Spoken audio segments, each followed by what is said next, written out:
नमस्कार, स्वागत है आपका तर्क संगत के इस एपिसोड में। आज हम बात करेंगे मिलावट पे। मिलावट मिलावट मिलावट मिलावट और ये मिलावट हमारे जीवन में ऐसी घुल चुकी है कि हर चीज में मिलावट है, चाहे बात रिश्तों की करें या खाने की करें।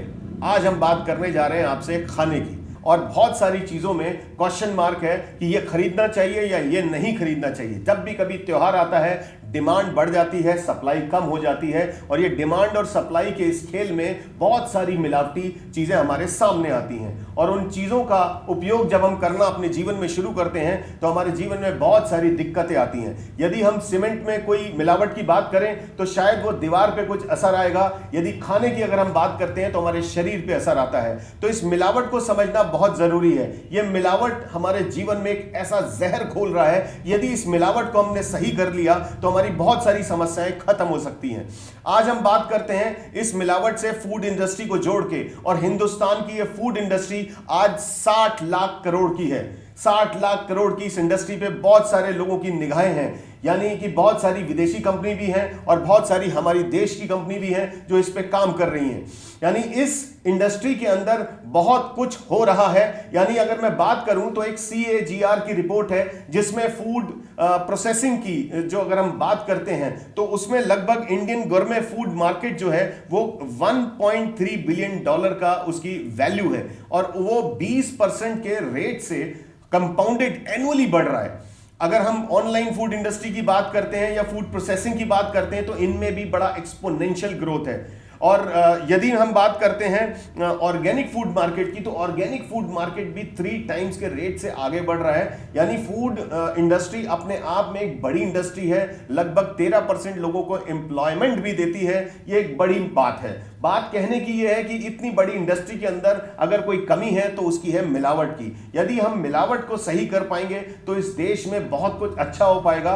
नमस्कार दोस्तों, मैं doctor Shabina Khan sunrise IVF centre से सभी को दिवाली की हार्दिक शुभकामनाएं देती हूँ, और आशा करती हूँ कि जो आपका प्यार और विश्वास हमारे सेंटर के लिए बना है वो हमेशा बना रहे और आपका प्यार हमें भरपूर मिलता रहे। धन्यवाद। आज हम बात करते हैं, हमारे साथ में हमारे एक मेहमान हैं डॉक्टर पंकज गंगवार। आज हम इस चर्चा को उठाएंगे इनके साथ में। अपने जीवन का 19 साल इन्होंने इंडियन वेटनरी रिसर्च इंस्टीट्यूट को दिया है, सेवाएं दी हैं अपनी, और पशुपालन में इन्होंने अपनी सेवाएं दी हैं, और एक पशु डॉक्टर के नाते इन्होंने बहुत सारी चीज़ों को बहुत बारीकी से समझा है। क्योंकि ग्राउंड पे काम किया है तो बहुत सारी चीज़ों को समझ पाए हैं। क्योंकि हम फूड इंडस्ट्री की बात कर रहे हैं और उसमें दूध एक ऐसी चीज़ है जो हमारे रोज़मर्रा के जीवन का एक ऐसा हिस्सा है, और डॉक्टर साहब ने अपनी सेवाओं को छोड़ा।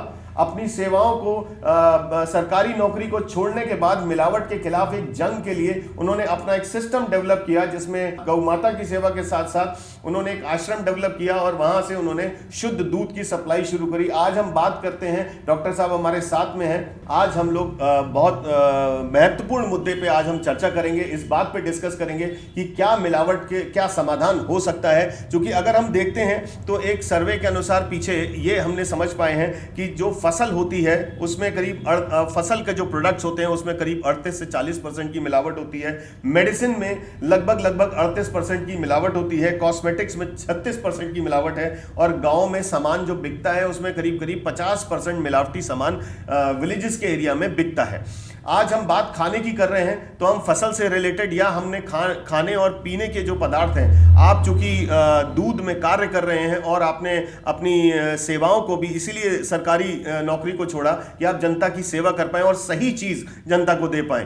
तो आज हम लोग डॉक्टर साहब से जानने की कोशिश करेंगे, जैसे दूध जैसे प्रोडक्ट होता है, घी होता है, कुछ ग्रेन्स हैं, वेजिटेबल्स हैं, और चाय की हम बात करते हैं। रोज़ सुबह हिंदुस्तान में चाय पीने का एक सिलसिला रहता है, तो हर चीज़ में अपनी अपनी एक मिलावट का स्तर अलग अलग है। अगर हम एक डेटा के अनुसार हमको जो समीकरण सामने आई है, मिल्क और कर्ड में पानी या स्टार्च की मिलावट होती है, जिससे हमारे को स्टमक की प्रॉब्लम शुरू हो सकती है। घी में और बटर में जो मिलावट होती है चीज़ में, वो मैश्ड पोटैटोज या वनस्पति या स्टार्च पाउडर डाल देते हैं, जिससे कि हमें गैस्ट्रोइंटेस्टाइनल प्रॉब्लम हो सकती है। ग्रेन्स में कुछ डस्ट है, पेबल्स हैं, स्टोन्स हैं या स्ट्रॉ है, वो उन सब की मिलावट होती है, जिससे हमारे स्टमक पे एक बुरा असर पड़ सकता है। वेजिटेबल्स में चूंकि आप देख रहे हैं कि दिल्ली की मंडी में भी आसपास के एरिया से भारी मात्रा में वेजिटेबल्स आती है। कंजम्पशन, एक डेंसिटी दिल्ली की पॉपुलेशन की बहुत ज़्यादा है। और भी हम शहरों की बात करें तो हर जो शहरी इलाके हैं वहाँ पर डेंसिटी बहुत ज़्यादा स्कैटर्ड नहीं है गाँव की तरह, तो वो जगहों पर सप्लाई बहुत ज़्यादा है। डिमांड और सप्लाई के इस खेल में कहीं ना कहीं वो लोग इस्तेमाल कर रहे थे ऑक्सीटोसिन का, ये तमाम चैनलों पे कई बार आ चुका है। तो डॉक्टर साहब, हम ये बात करना चाहते हैं, पूछना चाहते हैं कि इन सब का दुष्प्रभाव तो होता ही है, कि क्या इसका मिल्क का क्या समाधान है? चूंकि आप मिल्क सप्लाई में इस समय है ही डील कर रहे हैं, तो क्या इसका समाधान है, क्या इसमें हम कर सकते हैं? जैसा आपने विषय दिया कि निश्चित रूप से आज हमारे देश में चूँकि हमारा ये फूड इंडस्ट्री का सेक्टर बहुत अनऑर्गेनाइज्ड है और इसकी वजह से इसमें मिलावट और स्वास्थ्य के ऊपर जो हमारे कंज्यूमर्स हैं, जो उपभोक्ता हैं, उस पर बहुत विपरीत प्रतिकूल प्रभाव पड़ता है, जिसके लिए आज हमें जागरूकता की ज़रूरत है और उसका समाधान भी हमें निकालना होगा। कोई सरकारी संस्थान, एजेंसी के भरोसे हम इसका समाधान नहीं निकाल पाएंगे। जैसा कि हम सब लोग जानते हैं, दूध के अंदर पहला दूध, सुबह की जो शुरुआत होती है वो दूध से होती है। दूध में इतने कभी भी किसान या गाय या भैंस जो है, जब दूध निकाला जाता है तो उसमें किसी भी तरीके की मिलावट नहीं होती। मिलावट शुरू होती है प्रोसेसिंग पे, डिस्ट्रीब्यूशन के स्तर पे। तो हमें इसमें हाइड्रोजन पेरोक्साइड हो, फॉर्मेलिन हो, बोरेक्स हो, अनेकों तरीके की चीज़ें इसमें मिलाई जाती हैं और जिसका हमें हमारे लीवर पे, हमारे जो वाइटल ऑर्गन है, ख़ास तौर से लीवर, चूँकि वो सब चीज़ को डिटॉक्सिफाई करता है, उसके ऊपर प्रतिकूल प्रभाव पड़ता है और हम लोग कैंसर जैसी बीमारियों से ग्रसित होते हैं और बहुत बड़ी मात्रा में अपने घर परिवार का जो भी कुछ जमा पूंजी होती है उसे हमें अस्पतालों में जा करके खर्च करना पड़ता है और उसका जीवन ही बदल जाता है। एक चीज़ डॉक्टर साहब ये पूछना चाह रहा था कि जैसे दूध एक आम जनता को नहीं मालूम होता कि इसमें मिलावट है, तो वो क्या अपने घर में कैसे इसको चेक कर सकता है कि दूध में मिलावट है? ऐसा है कि छोटी सी किटें भी आती हैं और आजकल इस चीज़ के ऊपर बहुत सारी स्वयंसेवी संस्थाओं ने इसके ऊपर कार्य करना शुरू किया है। अगर आप अपने ज़िले में देखेंगे तो ऐसी जगह जगह उपलब्ध हैं कि आप अपना दूध ले जाइए और उसको टेस्ट कर लीजिए। उसमें किट उपलब्ध होती है जिसमें 16-17 तरीके की मिलावटें आप चेक कर सकते हैं। अच्छा, एक चीज़ मुझे बताइए, आपने हाइड्रोजन पेरोक्साइड का नाम लिया था, तो ये हाइड्रोजन पेरोक्साइड का क्या रोल रहता है? ऐसा है कि चूँकि ज़्यादा मुनाफा कमाने के चक्कर में जो हमारा दूध होता है, जब पशु से निकाला जाता है तो आधे घंटे के अंदर उसे ठंडा किया जाना चाहिए। जी। जब ठंडा करेंगे तो उसके इंफ्रास्ट्रक्चर के लिए पैसों की ज़रूरत पड़ेगी, चाहे वो फ्रिज हो या डीप फ्रीजर हो, या फिर इलेक्ट्रिसिटी का खर्चा पड़ता है। और वो हाइड्रोजन पेरोक्साइड एक ऐसी दवा होती है जो घाव को साफ करने का काम आती है। वो मात्र 1 रुपये में मिल जाती है। तो वो 100 लीटर 1000 लीटर में वो एक दवाई के नाम से, दवाई एक शब्द ऐसा होता है जो जीवन देने वाला होता है, जबकि वो पॉइजन है, एक्चुअल पॉइजन है।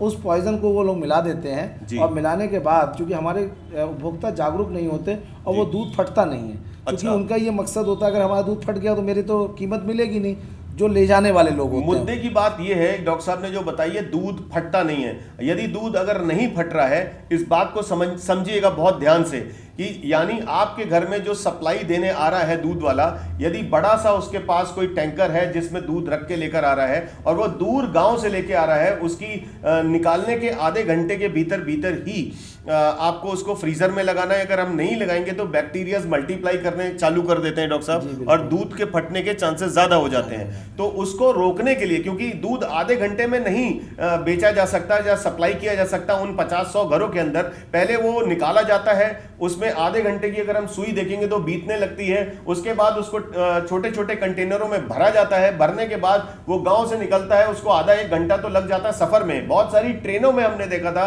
दूध वाले जो है ट्रेनों की साइड में खिड़की में अपने टैंकर को टांग लेते हैं और ट्रेनें जो है 2-2 घंटे का सफर, 3-3 घंटे का सफर तय करके वो दूसरे शहरों में जाके दूध की सप्लाई करते हैं। ये बात बहुत समझने की है कि हाइड्रोजन पेरोक्साइड का बुरा असर पड़ता है, क्योंकि ये इंफ्रास्ट्रक्चर ऐसा नहीं है कि दूध गांव से निकाला जाए और तुरंत आधे घंटे के अंदर ही अंदर आप तक पहुंच जाए। जो लोग नियर बाई डेयरी से दूध खुद जाके लेकर आते हैं, अपनी आंखों के सामने लेकर आते हैं, वो तो इस चीज से कुछ ना कुछ अपने आप को बचा सकते हैं। लेकिन जो घर में आके सप्लाई हो रहा है, अगर वो टैंकर में आ रहा है, तो समझ लीजिए कि उसमें हाइड्रोजन पेरोक्साइड की कुछ मात्रा मिलाई गई होगी, जिससे कि वो दूध सेफ है।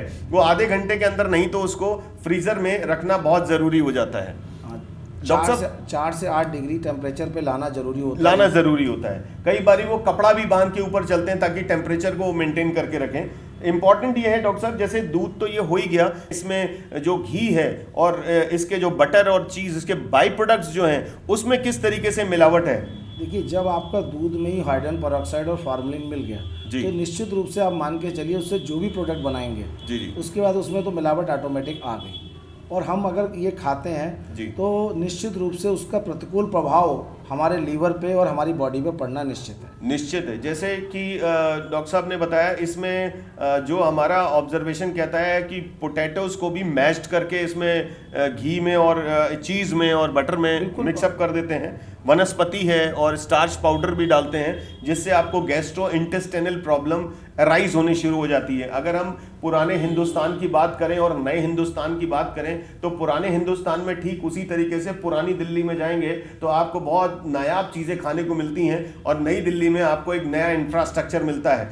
ठीक उसी प्रकार से हमारा जो पुराना हिंदुस्तान था, जहां पर हमारा मस्टर्ड ऑयल से लेकर हमारा दूध जो है एक शुद्धता का प्रतीक माना जाता था, आज की डेट में समस्याएं बढ़ने लगी हैं, पॉपुलेशन बढ़ी है और डिमांड ज़्यादा हो गई है, सप्लाई हमारी कम है। डॉक्टर साहब, ये डिमांड और सप्लाई में क्या डिफरेंस होगा अगर दूध की सप्लाई की अगर हम बात करें?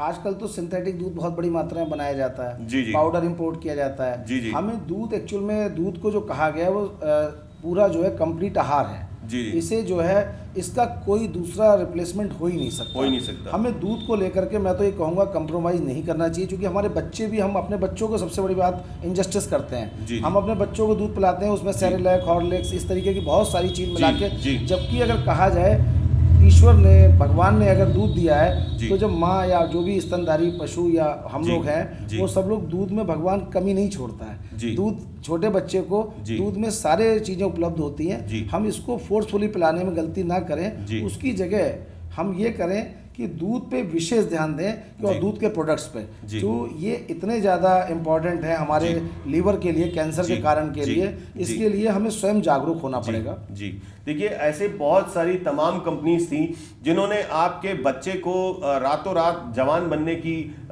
शायद विज्ञापन दिया होगा कि एक बार पी लिया तो ताकत आ जाती है, पढ़ाई करते हैं तो ताकत आ जाती है। दूध में मिलाने वाली बहुत सारी चीज़ें होती हैं, ब्राउन कलर की होती है।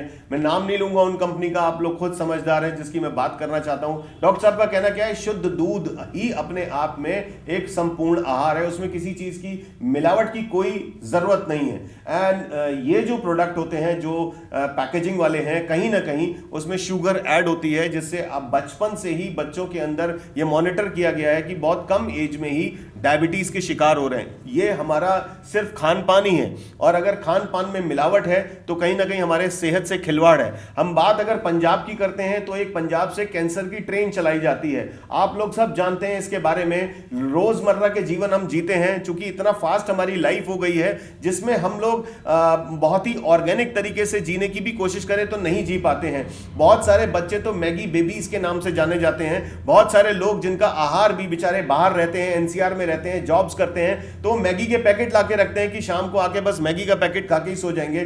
तो वो उस पैकेजिंग के फूड के ऊपर डिपेंड कर रहे हैं, और उस फूड को, जैसे बहुत सारे बच्चों से हमने बात करी, स्कूल के बच्चों से, कि एक पराठा जो मम्मी आपको सुबह नाश्ते में बना के देती हैं, अगर हम उस पराठे को मम्मी बना के देती हैं, उसको हम फ्रिज में लगा दें और एक हफ्ते के बाद निकाल के उसको गर्म करके आपको दे तो खा लोगे? तो उन्होंने कहा कि हम नहीं खा पाएंगे। तो हमने कहा जो आपके पास में कोई सामान जो पैकेज में आता है वो कई महीनों पहले उसको बना के पैक किया जाता है, और इतनी महीनों की चीज आप कैसे फाड़ के खा लेते हैं? ये असर होता है एडवर्टीजमेंट का, विज्ञापन का और उसके पैकेजिंग का। सामने से दिखने में सुंदर अगर लगती है, और उस सुंदरता की अगर हम बात करें तो देखने में सुंदर चीज को हम आकर्षित होते हैं, तो जब बड़े आकर्षित हो जाते हैं तो बच्चे तो हो ही जाते हैं। जैसे कि रामविलास पासवान जी का मुझे वो याद आ रहा है, अभी कुछ सालों पहले की बात है कि वो दिल्ली के खान मार्केट से सेब मंगवाए थे, और उस सेब में उन्होंने पाया कि वो उसमें ऊपर मोम लगा हुआ है। उसको खुरच के जब उन्होंने देखा तो पता चला कि उन्होंने वो सैलेड खाने के शौकीन है। संडे उनका सैलेड होता है कि अलग अलग वेजिटेबल को मिक्स करके वो अपना सैलेड बनाते हैं। तो उन्होंने पाया, खुद जब आंखों से देखा तो उसको उन्होंने इसके ऊपर कार्रवाई करी। उस समय वो उस विभाग के मंत्री भी थे। तो आज हम लोग इस बात को कहते हैं कि हर मंत्री तो सब्जी खरीदने नहीं पहुंच जाते, लेकिन इस बात को वो समझते हैं कि हमारे जो देश में समस्या समस्या है कि तरह तरह की चीज़ें हैं, जैसे कि ऑक्सीटोसिन एक इंजेक्शन है जो कई बारी गाय भैंसों को भी लगाया जाता है। डॉक्टर साहब, ये इंजेक्शन की बात है, ज़्यादा दूध निकालने के लिए जो इंजेक्शन लगाते हैं वो सब्जियों में भी लगा के उसकी पैदावार को तुरंत ही आगे बढ़ाते हैं। और ऐसा हम नहीं कह रहे हैं, तमाम चैनल, तमाम वीडियोस आपके पास उपलब्ध हैं जो ये बता रहे हैं कि इन लोगों ने ऑक्सीटोसिन का इंजेक्शन लगाया, रातों रात आपकी लौकी बढ़ के कई वजन की बड़ी हो गई, दिखने में सुंदर लग रही है, सेब के ऊपर पॉलिश की गई है, बहुत सारी दालें आती है जिनके ऊपर पॉलिश की जाती है, और ये सारे हमारे सेहत के ऊपर एक बुरा असर डालते हैं। यानी कि अगर हम ये बात करें कि हम देखने में अच्छी और सुंदर चीज से सचेत रहें तो ये बात सही होगी डॉक्टर साहब। बिल्कुल। तो ये किस तरीके से डॉक्टर साहब ये बताइए कि जो इंजेक्शन लगाते हैं हम जानवरों को दूध ज्यादा निकालने के लिए, वो क्या है, उसमें क्या रहता है? कि आप देखिए, आज के में जो हमारा माहौल बन गया है कि हम लोग क्या चाहते हैं, सस्ता मिल जाए। जी जी। तो क्या होता है, बच्चे के लिए कोई भी पशु हो, चाहे गाय या भैंस हो, जी जी, सब पहला दूध जो अपने शिशु के लिए करते हैं। जी जी। अगर मैं तो इसको सिंपल पैरामीटर में ये कहूँ, अगर जो लोग हमारे शहर के लोग किसी डेयरी में दूध लेने जाते हैं, अगर उसके यहाँ 20 भैंसें हैं, 50 भैंसें हैं, जी जी, तो आप वो दिखाने के लिए 1 या 2 बच्चे बांधे हुए होते हैं। जी जी जी। ये निश्चित मान के चलिए कि बिना बच्चे के माँ दूध नहीं देती है। जी जी। और हमें ऐसी डेयरियों से दूध नहीं लेना है। अगर 50 भैंसें बंधी हुई हैं तो कम से कम 40 बच्चे अगर उसके यहाँ होंगे तो समझ लीजिए कि ऑक्सीटोसिन का इंजेक्शन नहीं लग रहा होगा। अच्छा। और अगर खाली 1 या 2 बच्चा दिखाने के लिए बांध रखा है तो मान के चलिए कि आप शौक में दूध तो ला रहे हैं प्योर, लेकिन वो ऑक्सीटोसिन लगा ही होगा। बड़ी बात कही है डॉक्टर साहब ने कि उस डेयरी पे जहां आप दूध लेने जाते हैं, यदि उस डेयरी पे 1 या 2 बच्चा है और 40 वहां पर गाय या भैंसे हैं और उनके बच्चों की संख्या कम है, तो समझ लीजिएगा कि वो कहीं ना कहीं खाली बच्चे को दिखा के उसको इंजेक्शन लगा के उससे दूध निकाल रहे हैं, और ये एक बहुत बड़ी समस्या है। डॉक्टर साहब ये बताइए, जो हमारा एक्ट है, फसाई का एक एक्ट है 2006 का, वो सज़ा भी है उसमें अगर मिलावट की कोई चीज़ पकड़ी जाती है तो आपके हिसाब से, जैसे अगर हम बात करें मोटा मोटा कि जो अधिकारी हैं, जो लोग फूड इंस्पेक्टर हैं, जो इन एरियाज़ में डिस्ट्रीब्यूटेड है, वो लोग और उनका रेशो, जो लोग इसका काम करते हैं, उनका रेशो में बहुत ज़्यादा डिफरेंस है, जिसकी वजह से मॉनिटरिंग पे भी कहीं ना कहीं एक क्वेश्चन है। ऐसा है कि फसाई के द्वारा मैं देख रहा हूँ कि जगह जगह छापे भी मारे जाते हैं, पर्याप्त मात्रा में वो करते हैं, लेकिन हमारे यहाँ चूंकि ये सेक्टर इतना अनऑर्गेनाइज्ड है, क्योंकि बहुत सारे लोग बहुत छोटी इनकम इसमें जनरेट करते हैं, और उस चीज़ की वजह से क्या होता है, अगर वो बहुत ज़्यादा छापेमारी करते हैं तो अलग तरीके की समस्याएं उत्पन्न होने लगती हैं, क्योंकि उनकी मतलब लाइवलीहुड उस पर डिपेंड कर रहा होता है बहुत से लोगों का। तो पर्याप्त मात्रा में वो छापे मारते हैं और जगह जगह फूड सेफ्टी इंस्पेक्टर भी हैं, लेकिन चूंकि ज़रूरत है कंज्यूमर को जागरूक होने की, मैं तो ये कहूँगा इसका समाधान भी अगर देखा जाए तो सबसे अच्छा है, क्योंकि इस देश में बेरोजगारी बहुत बड़ी समस्या है, साथ साथ हमारी मिलावट बहुत बड़ी समस्या है। मैं तो इसको कंज्यूमर को, उपभोक्ता को जिम्मेदारी ऐसे लेनी पड़ेगी कि अगर वो एक गाँव के किसी परिवार को पशुपालन से संबंधित चीज़ों के लिए, एग्रीकल्चर से संबंधित चीज़ों के लिए अगर अडॉप्ट कर ले तो उससे 2 फायदे होंगे।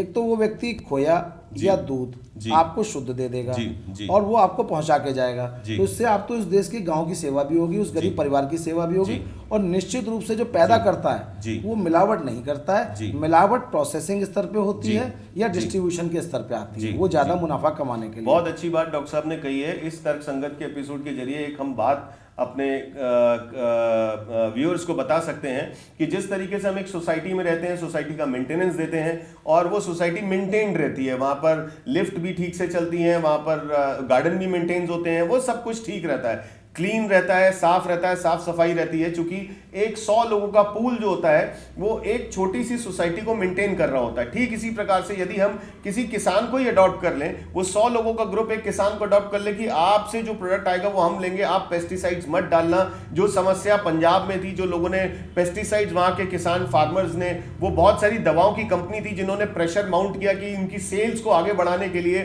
वो सेल्स को आगे बढ़ाने के लिए उनकी मात्रा का कंजम्पशन ज्यादा हो गया, उस रेशो में नहीं डाला, उस रेशो से ज्यादा डाल दिया फसल में, वो कीड़े तो खत्म हो गए लेकिन साथ साथ में उसके अंश जो रह गए, उससे बॉडी में जाने से लगातार 10 साल, 5 साल, 15 साल वो एक कैंसर के सिम्टम्स डेवलप होने लगे और उसके बाद वो क्यूरेबल भी नहीं रहा और लोगों के साथ में परेशानी हुई। जो पैसा उन्होंने जोड़ा वही पैसा उन्होंने लगा दिया अपने ट्रीटमेंट के अंदर। तो ये एक इंपॉर्टेंट है, ये बहुत समझने की जरूरत है। बहुत सारे ऐसे आइटम हैं जैसे वेजिटेबल्स हैं, वेजिटेबल्स में ऑक्सीटोसिन का इंजेक्शन लगता है। टी है, हम रोज चाय पीते हैं, आर्टिफिशियल कलरिंग एजेंट्स होते हैं, इनसे हमारे लिवर को नुकसान हो सकता है। ऑक्सीटोसिन से हमारे लिवर को, हमारे स्टमक को नुकसान हो सकता है। फ्रूट्स हैं, फ्रूट्स में कैल्शियम कार्बाइड में पकाए जाते हैं और उसकी वजह से अगर हम उसको फ्रिज में भी रख देते हैं, कई बारी केला तो फ्रिज में रखने के बाद भी उस पर काले धब्बे, स्पॉट्स आ जाते हैं क्योंकि वो केमिकल अपना रिएक्शन देता रहता है। ये सारी समस्याएं ऐसी समस्याएं हैं, इनको समझना बहुत जरूरी है। आज हमारे डॉक्टर साहब हमारे साथ में थे, इस बात को समझ पाए।